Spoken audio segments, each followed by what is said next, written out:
was here last? Every time I sit down, But really, I feel like the studio was shooken up a bit. The podcast area was a little out of who place. was here? Who was here? Who was it? Couldn't Was have it been you? us. Hello, Rach. Hey. Happy hump day. Happy Wednesday, but actually Friday for everyone listening. Yeah, welcome back, guys. Hope We're you here. had a great week. Thanks for joining us. Yeah. I'm going to go ahead. Just 2022. Year of bullshit. All right? I'm calling it. Yeah. It has been. Maybe that's why we haven't named it, because it hasn't been. Nothing is hasn't- standing out. Hasn't but been giving. Hasn't been giving. hasn't been giving happiness, hasn't been giving positivity. Definitely giving devastation. Yeah. For Definitely giving doom. and tragedy. Truly. Tragedy. For a sliver of a second, I was thinking, wow, 2022, this is our year. This is our year. We got a house. We're going to have a baby. We're getting married. And here we The are. tumble and fall of the empire. All right. Yes. We're out here, and We're doing our best, and our best is not we always want to be a safe and positive space. But when it comes to the year 2022, big thumbs down. tomatoes. Year of tomatoes, man. Tomatoes. I mean, God is really throwing tomatoes in my face. Or whoever. Goddess, please. Yeah, whoever is up there controlling things is really coming down on me this year. Ugh. I know. I don't know. I think it's because I went in with such positivity. I never Oh. do. I always go in You with, came in with love and light. I did with love and light. I made like resolutions for the first time in like maybe a decade. I know we should listen back. Maybe that will be next week's episode. Just Listen like back review. on our 2022. And just comment on the person we thought we were going to be at this point Hey. and where we actually are. Look at us. Look at us. Who'd have thought? Not me. Not me. But whatever. You know, here we are. We're going to make the best of it as we do. And you know what? We're going to turn it into some comic relief because that's what we're good at. That's For your enjoyment only. So We're here thank for you. you. Thank you for being here. I mean, Jess and I just gab as we do. We always gab in the beginning. and we did have some podcastable stuff to talk about. Most of which being Jess really had to pick up the slack at a wedding that she shot with Madison. I had a wedding and Madison had a wedding, and we have our business together. And Jess was shooting with Madison, and it's hot out here, everyone. It's a hot one. We had a heat wave over the weekend here in the Midwest. And our friend Madison, not known for her water consumption, we'll say that much. Never for her water Never, no. consumption. Known for many other things, but water consumption is not one of them. No. And we were at the arcade, if you're from the Cleveland area, if you're from Mill, but it Beautiful is venue, glass. gorge venue. I mean, it's top notch, and it is basically like a greenhouse. And it's not a greenhouse. It's the oldest. Actually, we found out that it's the oldest indoor mall in America, in the U.S. The oldest. The oldest indoor mall still standing. Yeah. But in a pretty way, not in a South Park mall kind of way. No, it's not your average mall. Okay. But the ceiling is made of just glass and a beautiful light. Great for photography, but not great for the working people. No. We were severely dehydrated and just hot to boot. You know, it was not great. Anyways, Madison is putting the bow ties on the groomsmen, helping out, doing the most as she does because she's wonderful. All of a sudden, beelines out of the room so fast. We're like, whoa, I wonder, did she forget something? I have no idea. I'm working with Jake, who was helping us out that day, and he's like, where's Mads? I'm like, dude, I don't know. Is she good? You know? And then he's like, I think she went to the bathroom. She comes up. She's like, you guys, I almost shit my pants and puked at the same time. We're like, bro, are you okay? Like, she's like, I seriously was going to hit the deck. She's like, I was way too close to shitting my pants. And I was like, oh my God. She recovered slowly, but she got back out there. But it was like, we got to step it up. I started, becoming primary, which was fine. It was kind of like She was in a bad way. She was absolutely down bad, but we made it through.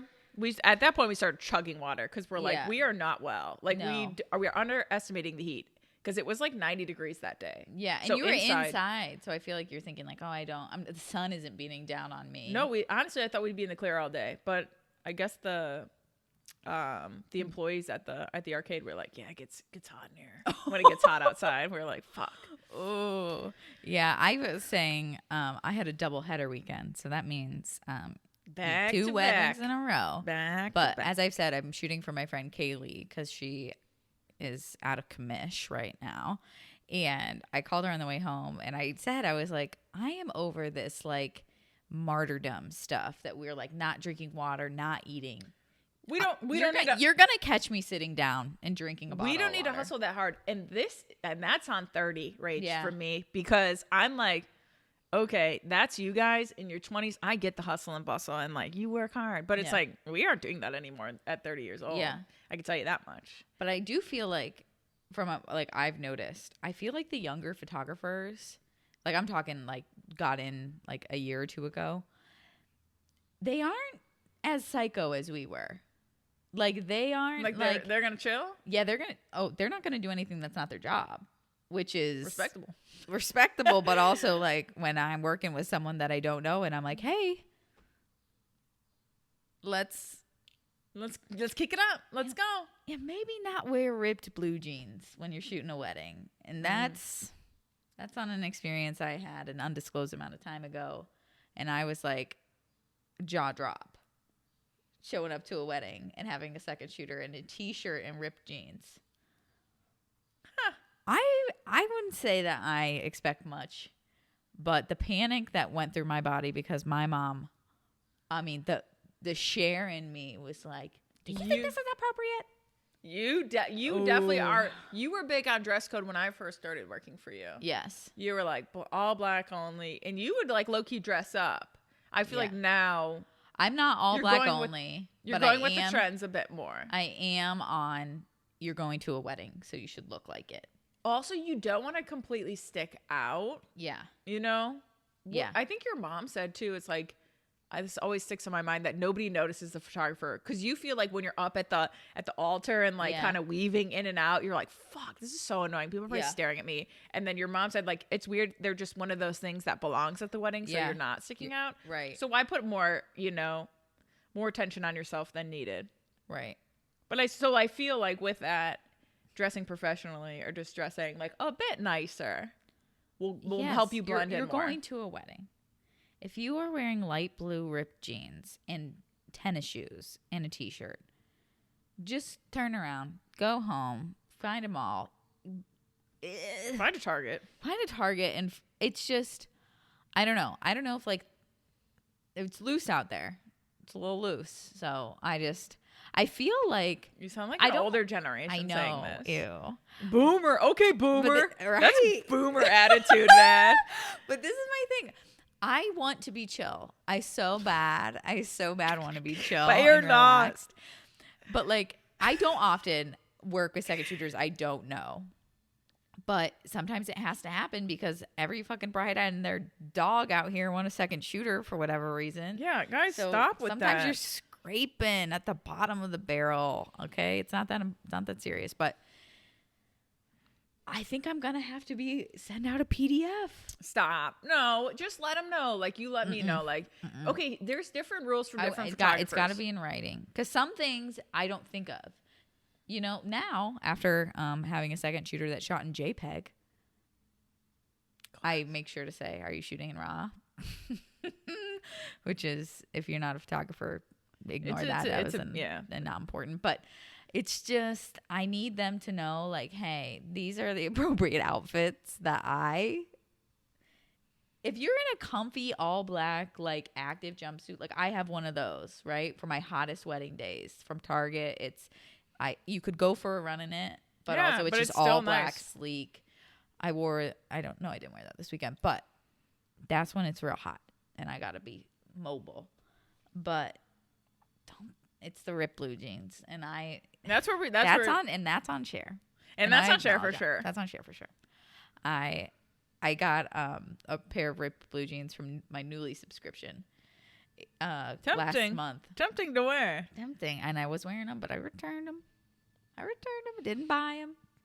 I've got everyone hip to Nuuly now, and I just want to take pride in that. I wanted to be sponsored so bad. Hopefully we still can be. I sent an email, but never heard back. Yeah, so. If you guys haven't got with it, get with it. Nuuly is great, except when things don't fit. Oh yeah, you were going through that. Yeah, that's okay though. I'm not too 2022 year bullshit. Yeah, bullshit. Yeah, what's new? Anything happened over the weekend or the week that is notable, funny? Did Josh say anything funny? Well, but Josh and I are like spending some time apart. We're spending some time apart. People are like, what? Well, he went golfing on Saturday with his friends, and one of them tested positive for COVID. And Josh doesn't have like any symptoms other than like the allergy symptoms I think everybody's getting, which is the like watery eyes and the sniffles, which is what his friend thought that he had, but then tested positive. And the wedding I have this Saturday, I shot her sister's wedding, or I was supposed to shoot her sister's wedding because I got COVID right before. Sure, I ain't jinxing this again. I said I will not allow it. No. So you guys are just taking some precautions. Yeah, he's hanging upstairs. We're staying distant. We're missing each other, blowing each other kisses. Yeah, but I ain't. Smooches a houlihan. I was like, we're not gonna risk someone's wedding day off this. And that's on dedication to your profession, Rach. Yeah, if it was, I mean, honestly, anybody else, I'd be like, yeah, we should be fine. But COVID is real weird these days. It's like no one knows. A little unpredictable. We're fast and loose out here, which is crazy because we didn't hear anything about it, or at least in my circle, like, or any people I know for a while. And I'm like, cool, numbers are down. Love that. We've done 2 years. Our time is good. Like, we've got herd immunity. And then and then it buzzwords.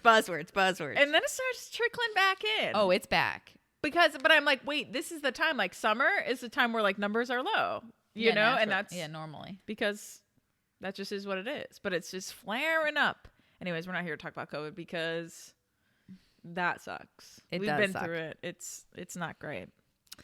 Other than that, I think I've said this, that we're looking for like a smaller house or like condo situation for my dad. Housing market sucks.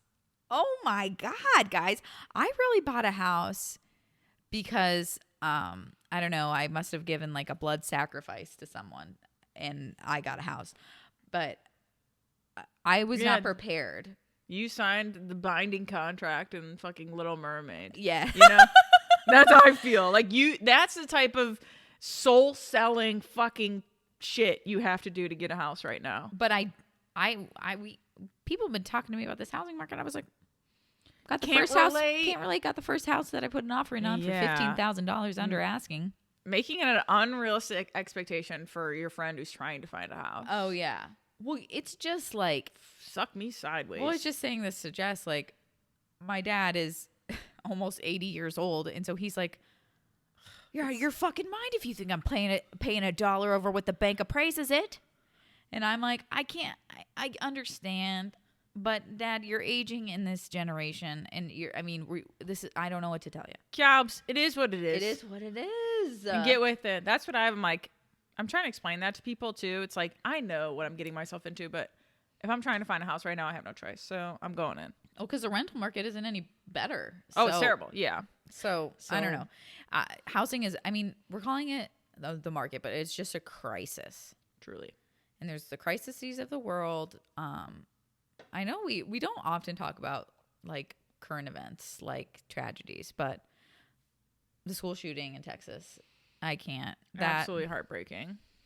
Like, truly, when will enough be enough? I think like all my friends that are parents, it's exhausting. Absolutely. It's exhausting too. You never think it's going to be your kid or your school. And I don't know why. And like the Texas, who was it? The governor, one of them. He's like, yeah, I'll be attending the NRA conference. Speaking at the NRA conference, the governor of Texas, Ted Cruz, one of the senators, and Donald Trump will all be at the NRA. Of course they will. And just arm teachers. That's definitely the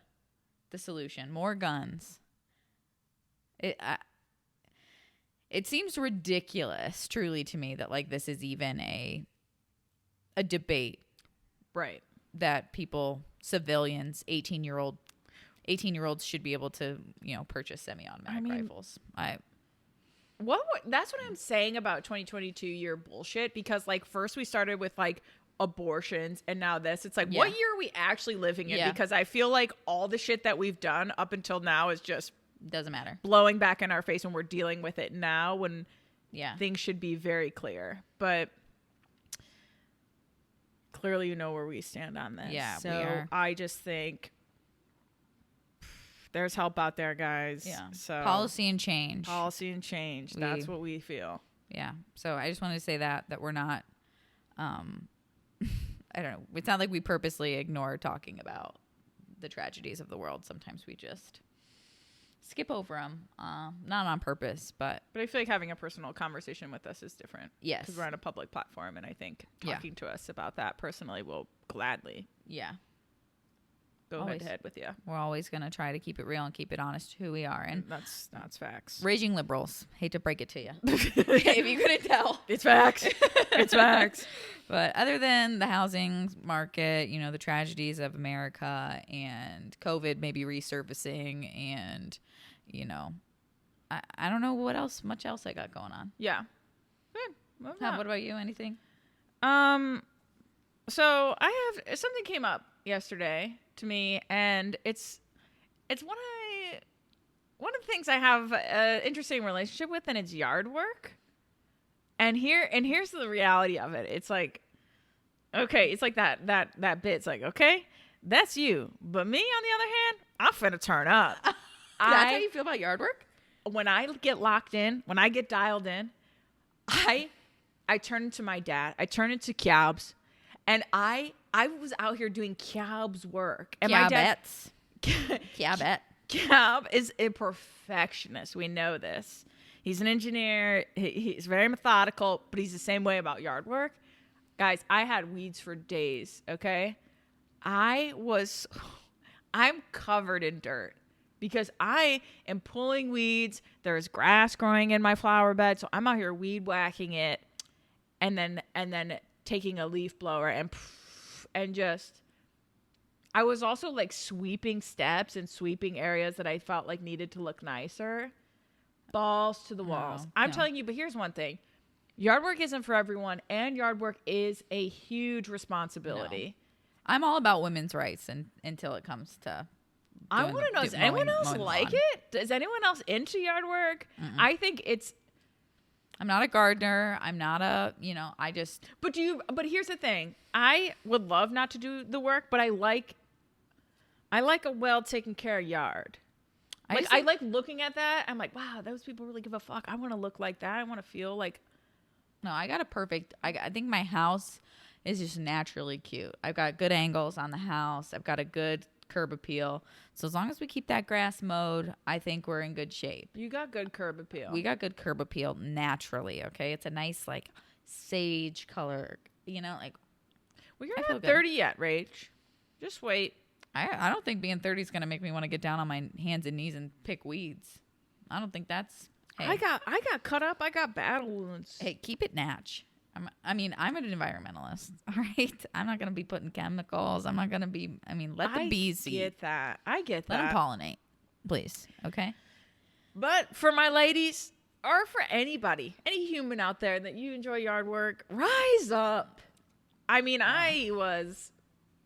want to be like, I would love to be like a gardener, but I would too, but I'm not the cute gardener. Like my dad planted these plants and I just have to tend to, but I like the way it looks when it's all finished. I was very proud. Like I look at my yard, like a dad will look at their yard. Like I'm like, wow. Hey, we don't need to genderize it. It's just a proud adult. But I think that's like the joke, like dads in their Monarch Air Nikes or their New Balances. The New Balance, it's like that. The grass stained New Balances.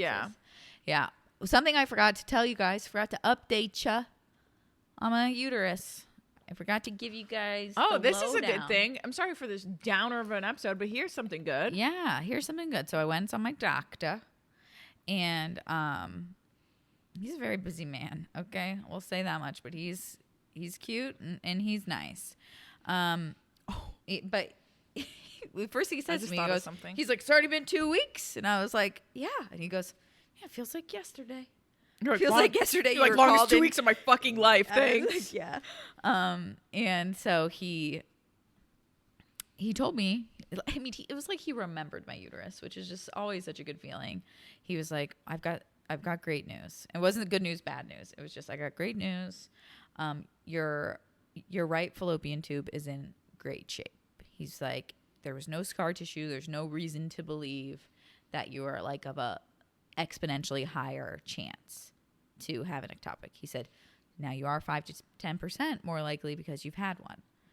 And to which I was just like, what the hell is up with that? If I've got one good tube, what is up with that? And he just said, there's actually no test for it, but there are like little like tentacles on like little things on the top of your fallopian tube. And he said sometimes those are like stickier or have something in them that causes more ectopics to happen. He said, but there's no test for it. So he's like, or like what you could do. He's like, so yeah. So he's like, so you could have that. He's like, I don't think you do, but if you have more than one, that could be like what happens. But he was like, overall, there's no scar tissue. There's no reason to think that like this will happen again. We got one good tube, and we're here to celebrate that, Rach. One good tube. Yeah, we are here to celebrate. I'm actually getting a tattoo of my uterus tomorrow. Amazing. My new uterus. My new Utie. Sans with the one left tube. Uno tubo. One tubo. One tube strong. We are. So. Good. Happy for you, Rach. That's great news. Yeah, we're happy. We're happy about it. Good. Yeah. I feel like there was something else that I was going to say, but now I can't remember. Okay. Oh, speaking of your doctor, you don't watch This Is Us, do you? Mm-mm. I sent a Marco Polo to Rach because I don't know if it's the finale. They might have one more, but it's the long-awaited episode. I'm not going to give a spoiler alert. It's like a semi-spoiler. So if you watch This Is Us and you haven't watched, tune out. But the way you describe this doctor, I keep comparing him to the doctor in This Is Us. And if you have watched in this last episode, he was in the last episode, and I said that twice. Anyways, when I saw him, I started crying immediately. He's like such an important person in the process. So whenever you talk about him, I imagine him. Nice. And he's a great guy. When life hands you lemons. I hope This Is Us people are watching this. I do get it. But yeah, I love it. Oh, I can't. Oh, you can't handle. I mean, I do love a good show like that. Like, have you seen Parenthood? I watch it and sob. You still watch it? Yeah, I'm rewatching it. Rewatching Parenthood and you're watching This Is Us at the same time? So my friend called this a spiritual cleansing is what I'm on. Because who? Which friend? My friend Lynn's, and she listens. And she said because of the yoga and all this stuff, like the floodgates are opening, she's like, oh, you're going through a spiritual cleanse. Like you're cleansing. And I believe it because I'm still crying every day. Like one thing is making me cry every day. I am just cleansing it all out. Oh, so Parenthood will do it. Oh, but it's Parenthood. Michael B. Jordan. You're not there yet? Michael B. Jordan. When does he? Oh, is he dating Hattie? Mm-hmm. Oh, that's right. Oh my gosh, I forgot. Those are like the later episodes. I'm working my way up again. Okay. I've watched the whole thing. Oh, okay. Yeah, but I forgot about him in that. How cute. I know. Great. Parenthood is like you want your family to be like that. Have you done Friday Night Lights? No. That's the next. I should. Sometimes I couldn't get past the terrible acting. Get past it, okay? Get past. Right. I know. We made it through the OC, One Tree Hill. Okay, we can do anything. Okay, but One Tree Hill is elite. Okay, I'm aware. But I forget what I was going to say. But I never finished, fun fact about me, I never finished Friday Night Lights because I just loved it so much I didn't want it to be over. Oh, I do that with everything. So, I mean, it's been 5 years since I watched that show. We should revisit. Like I was rewatching Schitt's Creek, just having it in the background for stuff. And I got to like season 6, episode 6. And I was like, restart. Yes. We're not ready. Yeah, dude. I don't know who else has that toxic kind of energy, but that's me. That's me. Okay. Are we going to get into the meat? It is time. It is time. It is time to beat the meat. And we've been dabbling with this, talking about it, going back and forth about this episode, and I feel like we're ready to address the situation that is social media. Social meds. The Meads. AKA the Meads. Why do we call it that? I don't know. Okay. Do we? Maybe Do I we do. call it that? I do. I think me and Brett call it that. The Meads? You know, the language. I don't know. Hey, all right. Don't judge. Anywho, we're gonna get into social media as a whole. I think the basis of it is Like the best and worst parts of social media. Yeah. Yeah, I think like social media is obviously something that we're all a part of. I mean, if you follow this podcast, you're probably on social media to some extent. And it's just, I think I felt for a long time like it's a necessary evil, like especially because my business is run on it. Like I've never felt like I can just like delete TikTok. We have a TikTok or cleanse from Instagram because like we have an Instagram. So it feels really hard to like step back from stuff when it's like when you rely on it for things. Right. Like also with business, with photography, like we'll get into that too of like what that means for us. But like stepping away is like it's stepping away from free marketing. Yeah. And it's really tough. It's like same for podcasting as well. It's like if we're not out there engaging with you guys, like it ruins our chances for more listeners. And also like building that relationship and community within our listeners. So it's a blessing and a curse, you know? Yeah. But I guess I have to ask you, Rach, what's your first experience with social media? Like what can you remember the first time that you downloaded an app or like way back when? I mean, MySpace was the thing. I think 7th grade. Because like we were doing social media on computers before phones. Oh yeah. When I graduated high school, like you were still tweeting from text. Mm-hmm. Like there was not a Twitter app on your phone. Right. You had to tweet. I forgot about from texting and then check it on your desktop. Yep. Or your laptop. MySpace, yeah. I think like literally so much happened going into my freshman year of college. It was like that's when like iPhones started like happening, like having emojis. Like there were not emojis when I graduated from high school. I don't know what else could age me. There were emoticons. Yeah. I know this because I wrote a 1-act play because I was a thespian. And it was all about emoticons and emoticon use. And I don't really remember much of the plot, but I wrote it and like had it performed.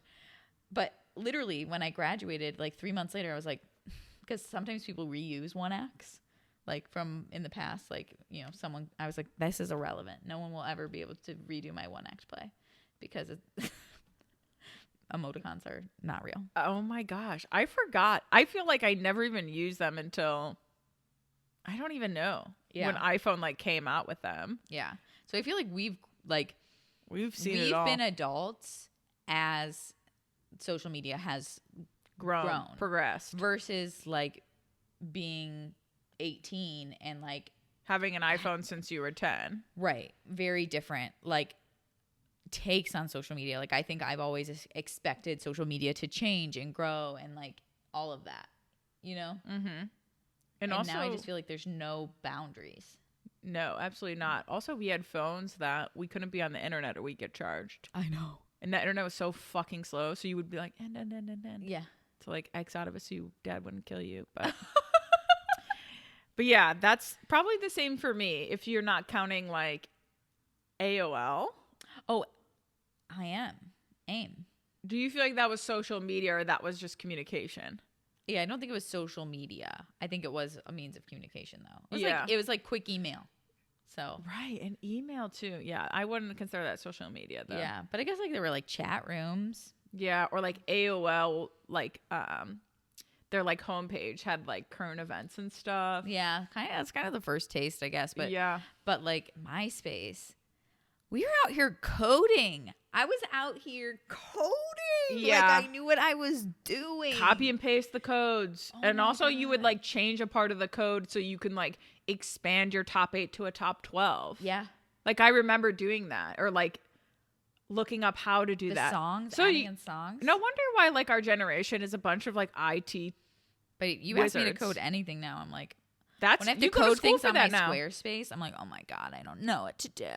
This is beyond my scope. It's like, But bitch, to be honest, Rach, think if I was about it. 11 with, and I wanted purple hearts as my backdrop on MySpace, I would have found any way to make it happen. That was before YouTube. I mean, think about it. Like, it's kind of crazy though that we had that experience that we're able to like navigate Squarespace. Squarespace is a website building program. Yeah. And I don't know. I get really impressed with myself when I like know how to navigate stuff like that. Although like it is pretty user friendly, but I feel like there's some sort of like technological understanding of websites to understand how to navigate it. So I don't know. It's just wild to think about the progression of it all.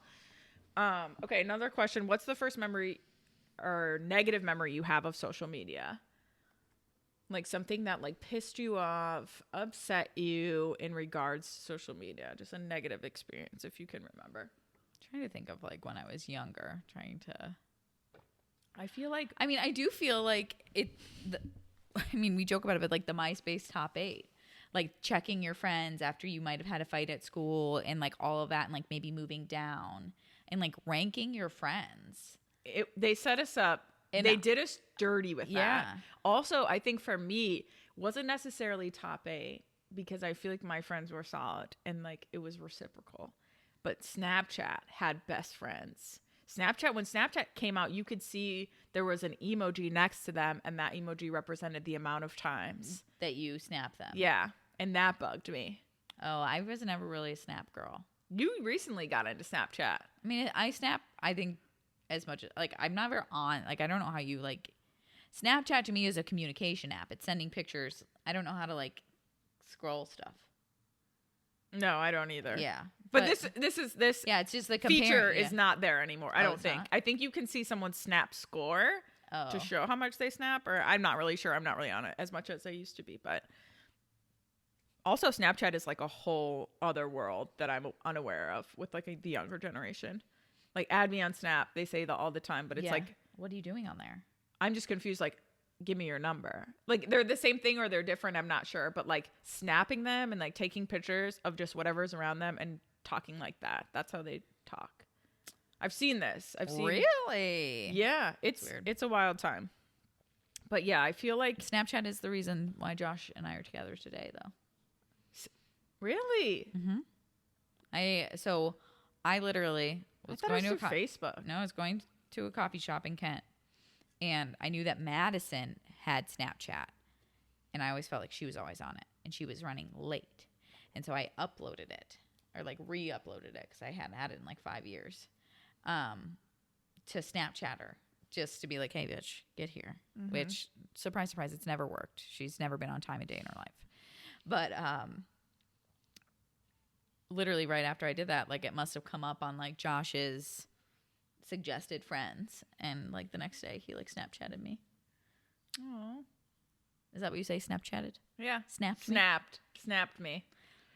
That sounds like he took like a rubber band around your wrist and pulled it up and snapped me. Oh, that's cute. A Snapchat story. You should put that on your wedding cake. Or don't. Please don't. I feel like my first also experience with social media or wanting to be on social media or just like sharing my life started at a young age. Like Michelle, my friends from high school, actually before high school, we would take the Cool Pics camera everywhere we went. And we would just take pictures of like where we're at, silly photos. And I'm telling you, Cool Pics camera is like the one with like the flash that just like blows you out completely. Right. But it made your smile look good. If you know, you know.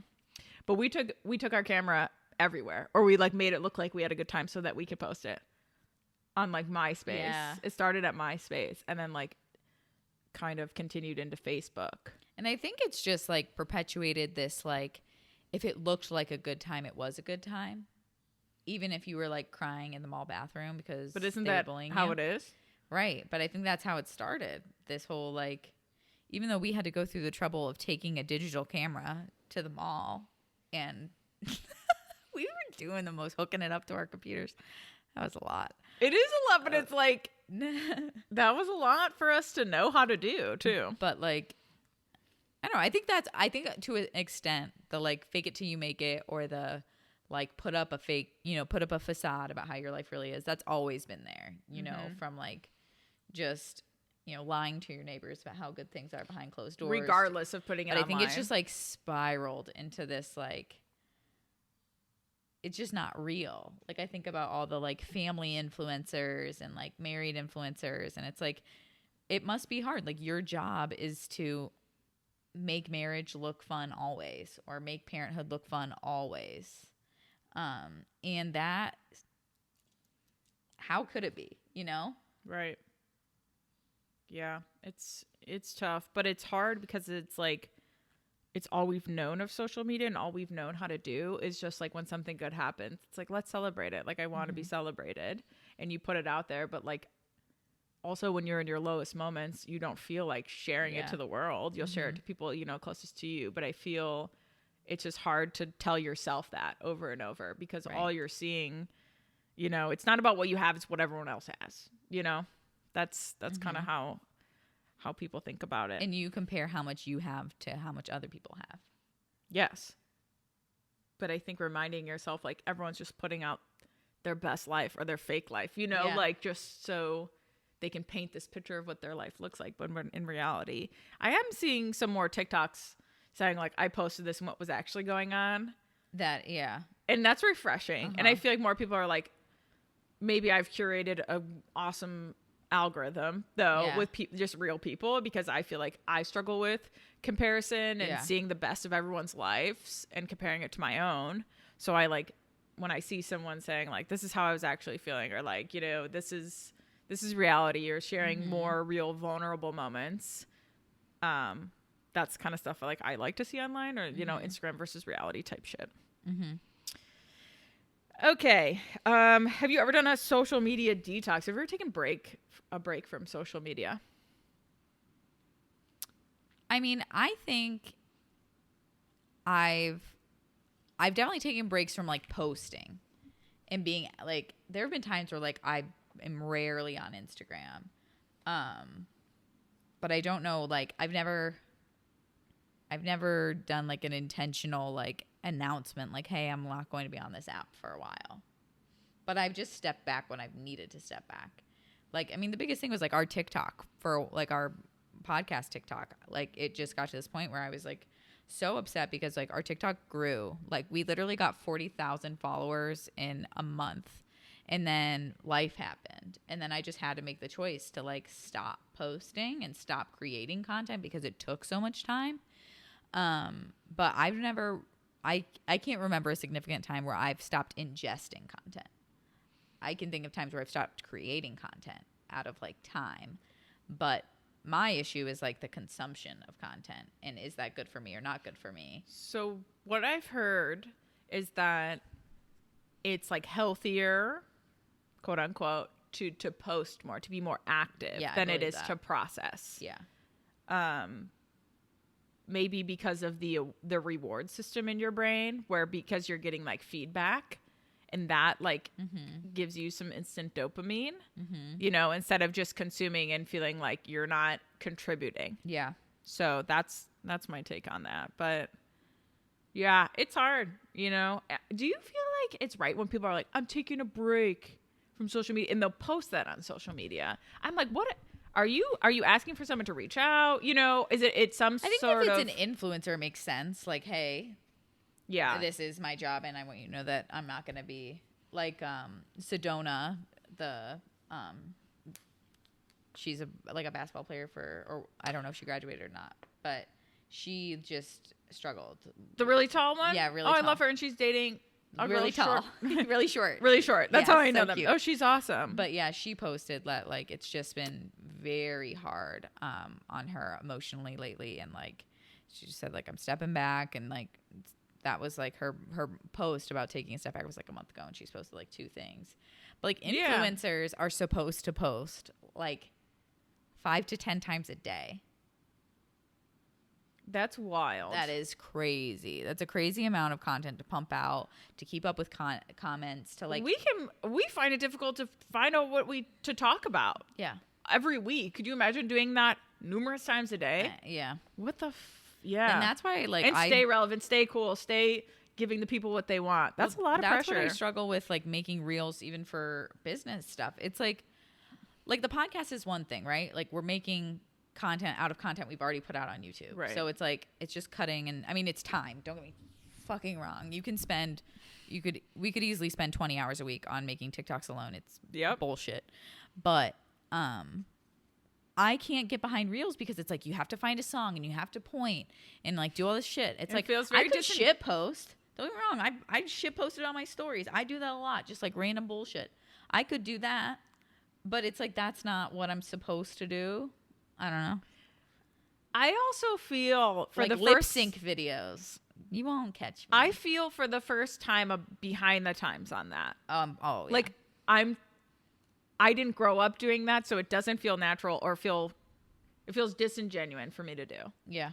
Because I've heard a million times, like, you want to get your engagement up, you want to get your followers up, you want to get all this stuff up, you have to do reels. And I'm like, no part of me can... Over my dead goddamn body. I think I maybe can do some reels without, maybe my face in it, like a clip or something, or like, even for you, you know what I mean? You put together...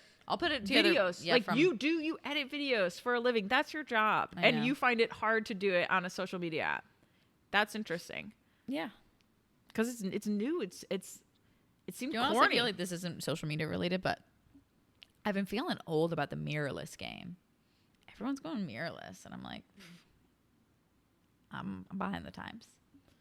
It's not, you're not quite behind the times. We're talking about cameras. This is professional gear. Mirrorless versus... mirror. And they're becoming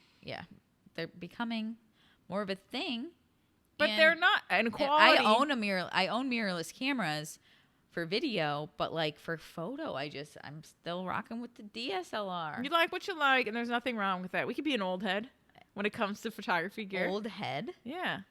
We can be an old head? Yeah, you never heard that? No. Like people say that about like people who like sneakers. Like, you're a sneakerhead. You're an old head. I like old things. Like, yeah, like you're, yeah, like you've never heard this? No. Oh, okay. Well, like it is what it is. Yeah, that's fine. But yeah, I just feel old. Whatever. We like what we like. We ain't changing. We might though. Hey, we won't fuck around. Okay. I guess we can get into. You want to do good things or bad things about social media? I mean, let's start off good and then just take it down a downhill slide all the way to the end. Am I right? Or should we start bad and start good? End good. Yeah, we should start bad and good. Okay. I mean, I think you probably wrote this down. It's the comparison thing. Comparison is the thief of joy. That is a very common quote from someone that I don't know.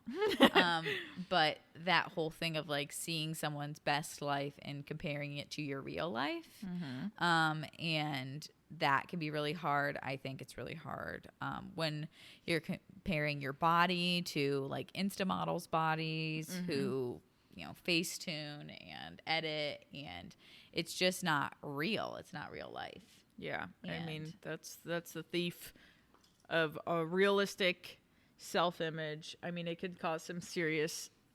caused some serious damage and self-image concerns because of comparing yourself to something that's fake. But understanding it's so hard because you're digesting so much of it that you're not like, oh, that's fake, Right. Which is just really tough. So I had the same thing. I also put like FOMO, and obviously I struggle with that as an Enneagram 7 in general. And it's not even in concerns. You might not realize that you have it because it's not in concerns of like people that and you're like, oh, they're having a good time, like they didn't invite me. It's just the FOMO of just shit going on around you that you're not doing.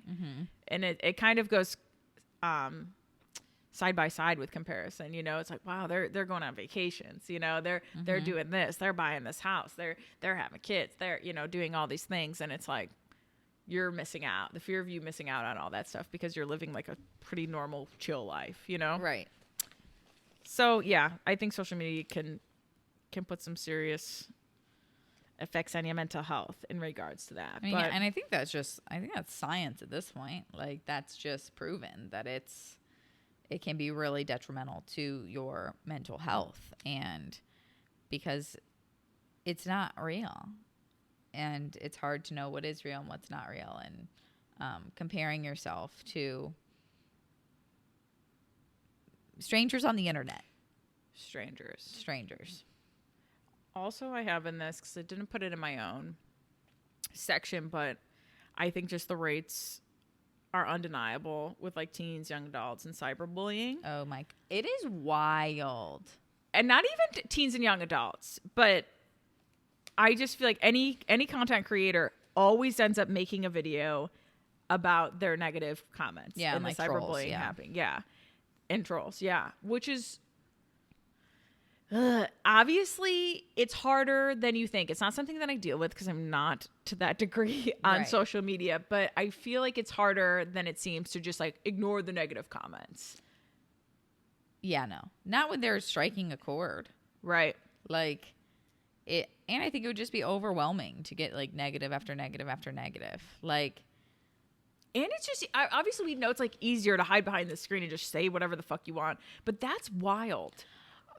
But I think, not that there aren't people our age that like troll people, but I just think it's like, I can't imagine it. Like, I can't imagine, like, I don't even comment like positive stuff on videos because I don't know. It's like, I enjoy being like anonymous. Like, I think it's crazy the amount of people that comment on stuff. Like that's what they do though. And they'll back and forth, you know? Yeah. I comment on things that make me cry and I just comment sobbing.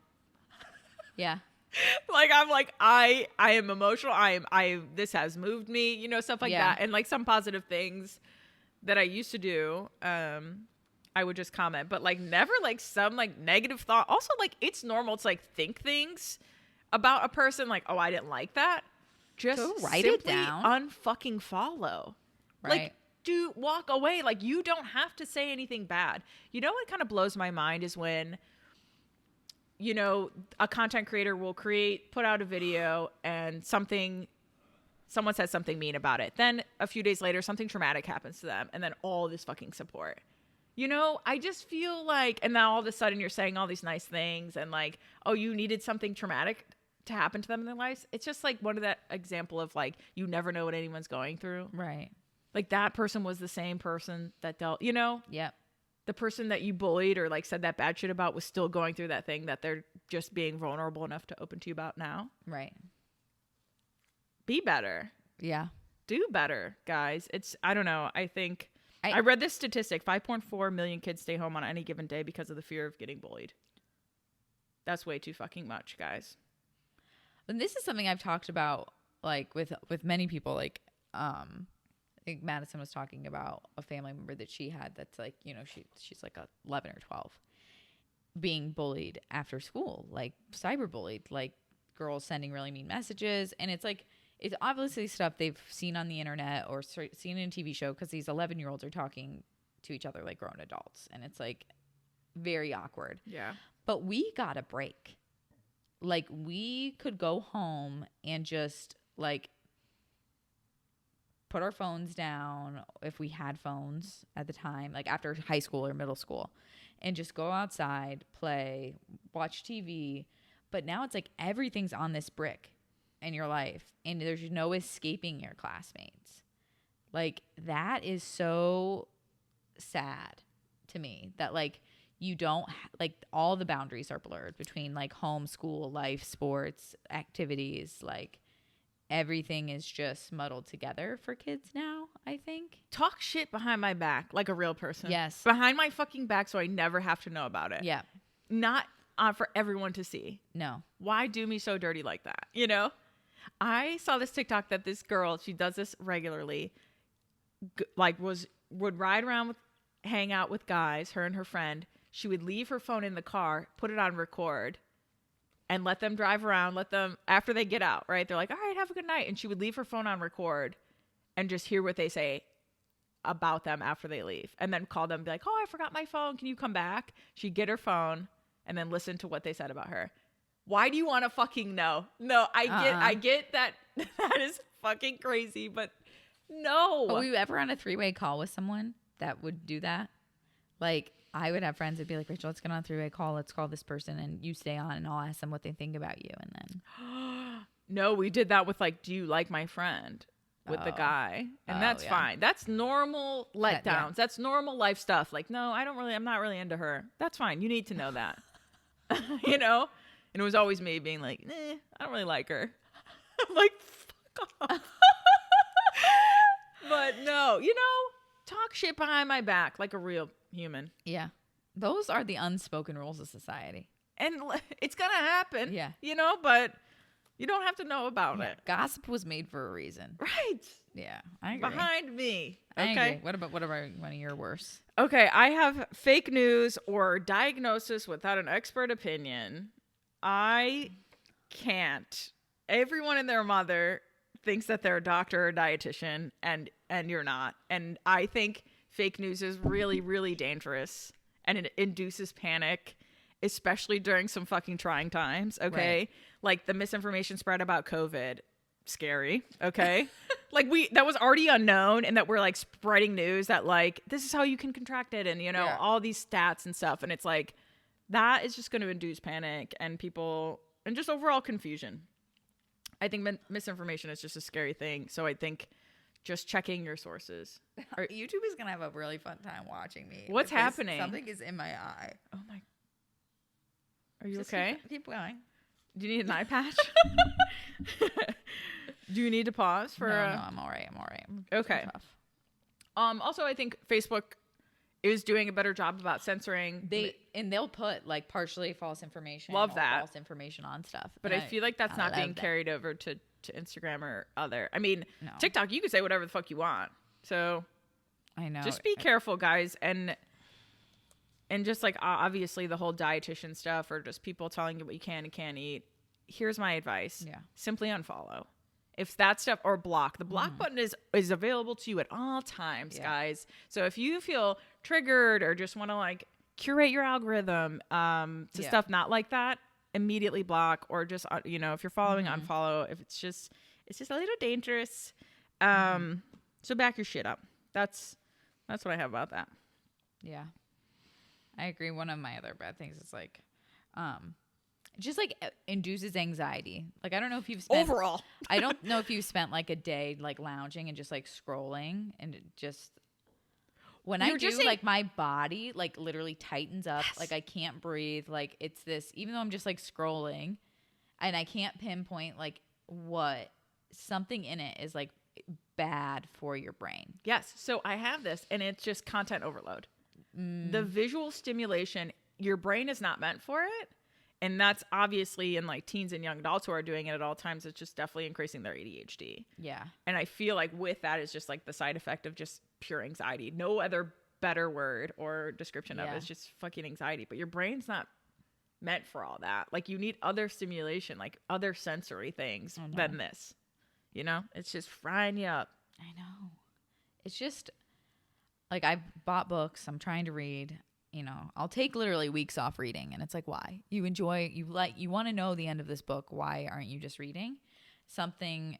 And I talked to my therapist about this. I was like, I don't want to scroll, but I also find it weirdly like soothing to scroll. Like I don't have to pick a show. I don't have to pay attention to the show. And even if I find a show, guess what I pull up? It's like, oh yeah, I need to get like a lockbox or something. But like even like knitting or like it's just, I don't know why I find things that are supposed to be relaxing taxing. Yeah, I think it's just a rewiring. Yeah. We've been doing this for so long. It's definitely become somewhat of an addiction, somewhat of a routine, but it's the endless scrolling, And I definitely get where it's like you don't have to choose anything, but when you do choose, it's something else, like a book. It feels better. Right. Joe and I definitely try. He's way better at it. About like we read before bed.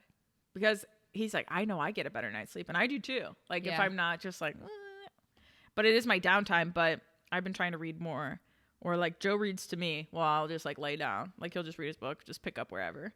Oh. And I love that. It's just nice. It's relaxing. It's like time spent together, not on our phones, and like that's what counts. I know. We gotta lock them up. Really though.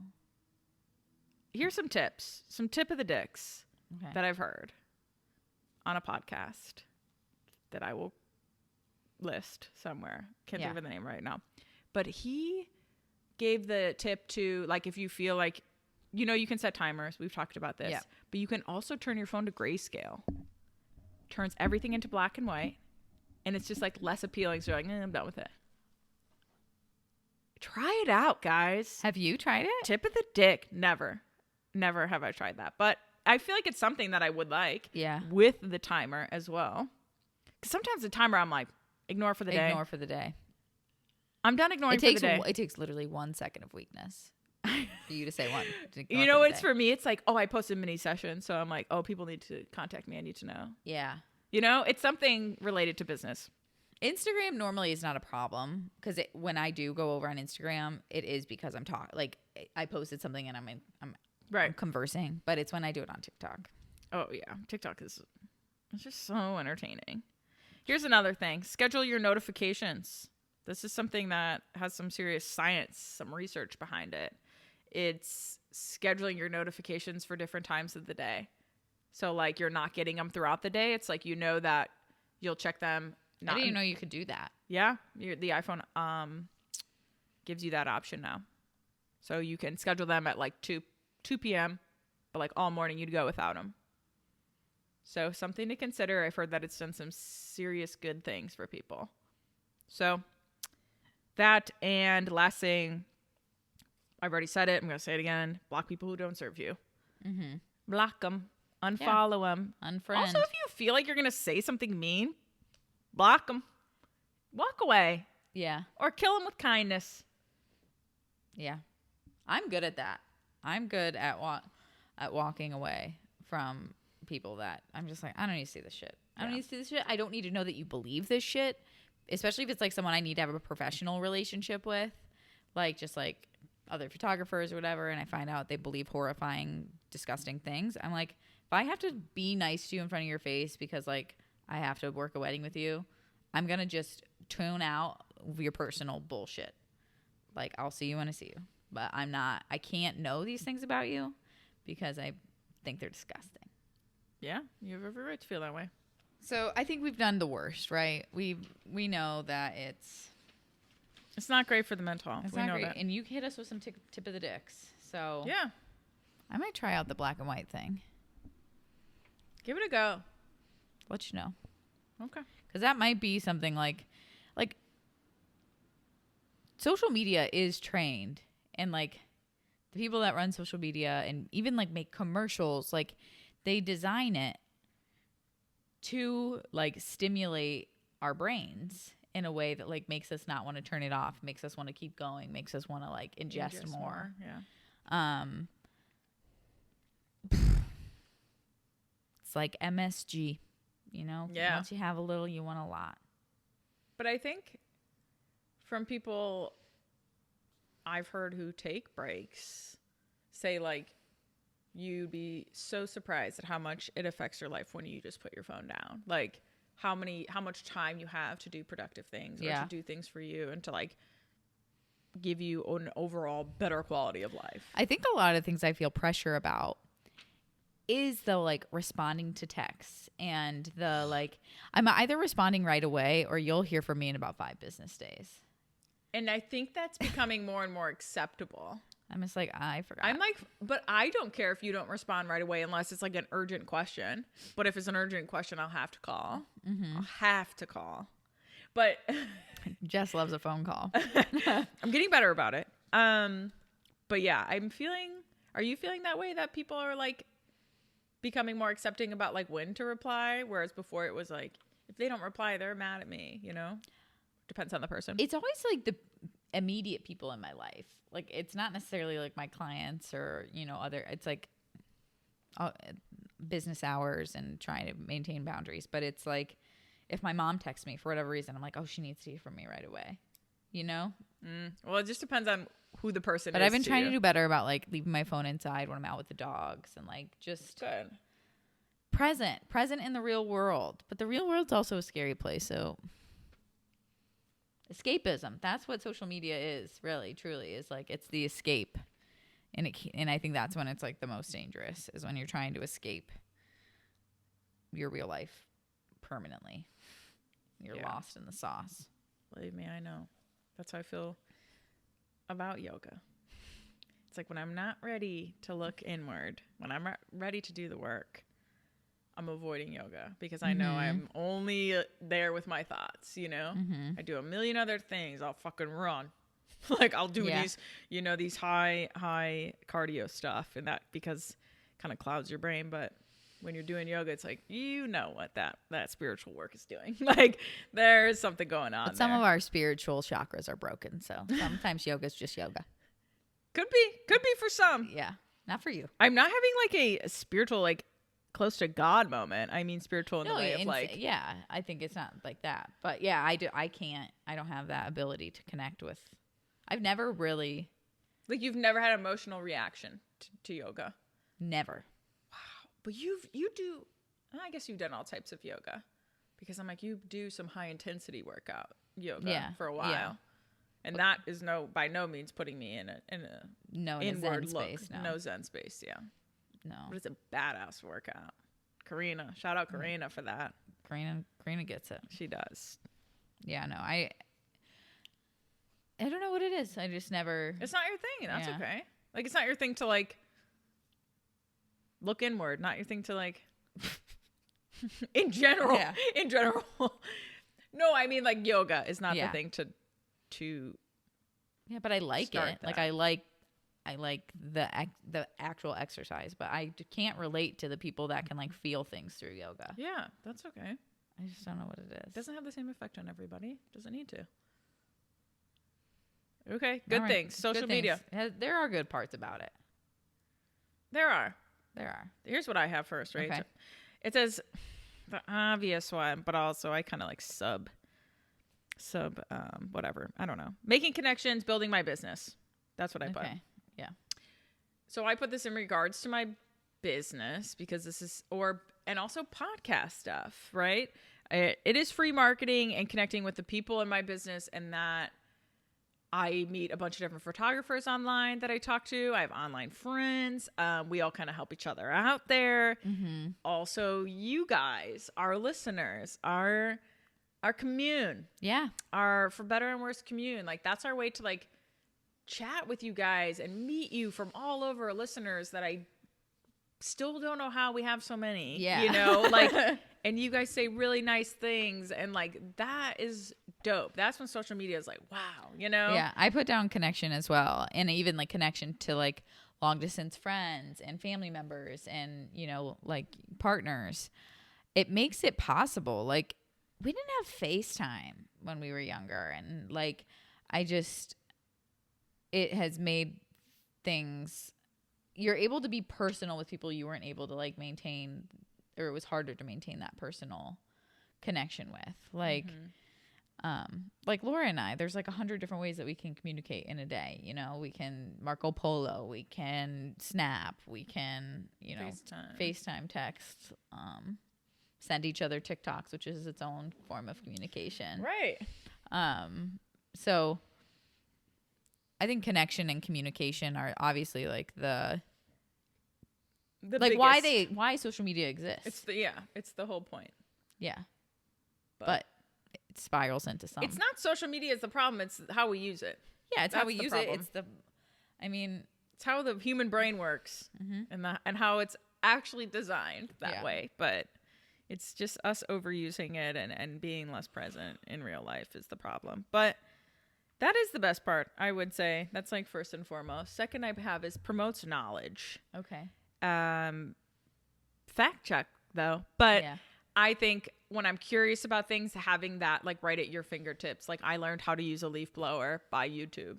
Right. And that's not something I would even try to even dabble with. But I'm like, I actually have the tools to learn this.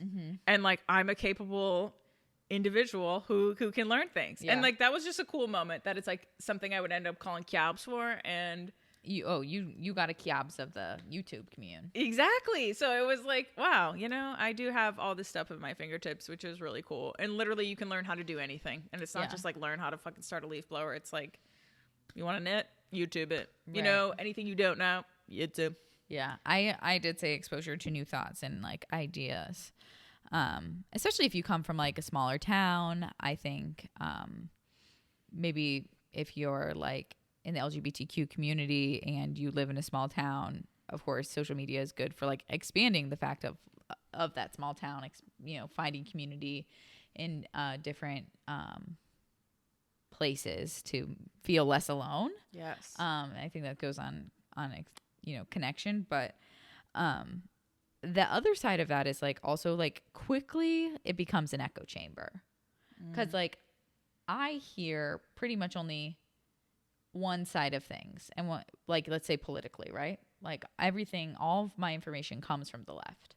I can hear things from the right, but it's always through the lens of someone else that, you know, is from my perspective of things. I don't know if that made sense, but like it's wild to me, like with this baby formula shortage, that like I haven't really heard anyone like talking about this like it's anybody else's fault other than like, you know, whatever. Like it's a tragedy, right? It's horrifying. But like the fact that there's actually a community of people like saying just feed your baby goat's milk, the fact that there's actually a community of people saying like just breastfeed, just try harder. I don't hear any of that. I hear like this is a shitty situation. The government needs to step in and help and provide aid. And why the fuck is that not happening? Wait, I have not heard the goat's milk. Oh my God. Just, it is wild. That's like Facebook energy. Yes. Okay. And I think I'm on Facebook a little too much. Okay. I'm like, what the fuck? Yeah. Oh, wild. There was this post that went viral of someone in Walmart and in the empty baby formula stuff there. put a recipe for baby formula, which was like corn syrup, distilled water, evaporated milk, and like some sort of oh my God. And people were like loving this post. Oh my God. You know, and the thing was like, back in my day, this was baby shortage and we grew up this was baby formula and we grew up just I'm done fine. with the back in my day. Okay. Oh, it's okay. not. Yeah. Like that's problematic. Like I think we've I think when what doctors are recommending when it comes to formula is what we should be putting. We'll stick to that. Not a little cocktail of corn syrup and evaporated milk. I'm good on that. But like, it's not saying that like, obviously people are having to resort to other options, but the fact that there is like a community of people saying like the government doesn't need to step in, this is our problem and blah blah blah. I'm like, I don't get it. That's the other side of community. Yeah, I'm like, I like my echo chamber. My echo chamber feels safe and affirming and like supportive. Right. Oh, I can't stand it. But yes, I'm with you. I wrote down community as well, that have similar interests or shared experiences. Mm-hmm. So I said we're social creatures, and we know that we benefit from chatting with people who, we feel validated and accepted by. Yeah. I just think in real life you have your close knit friends, but you don't all share the same experiences or background, and I think it's kind of hard to relate to, or they can't really relate to you if you know you're having some want to talk to people about it in some ways in your life. So, but online, obviously we know that we can find that small group of people or a big group of people and toke it up with them. We could toke up with them. Hey, we could talk. That might keep up a good conversation. We could talk just transparently with them, and that is in a way that is kind of nice to be behind a screen, right? Because it's kind of hard to talk about. Maybe if the shared experience is a hard thing, right? It's kind of nice just to.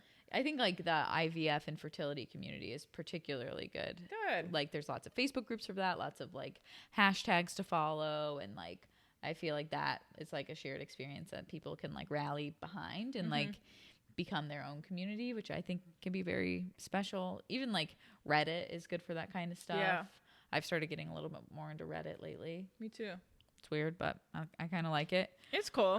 But my last one is inspiration. And I think it's hard. It's a hard line to follow because I feel like inspiration rolls into comparison really quickly.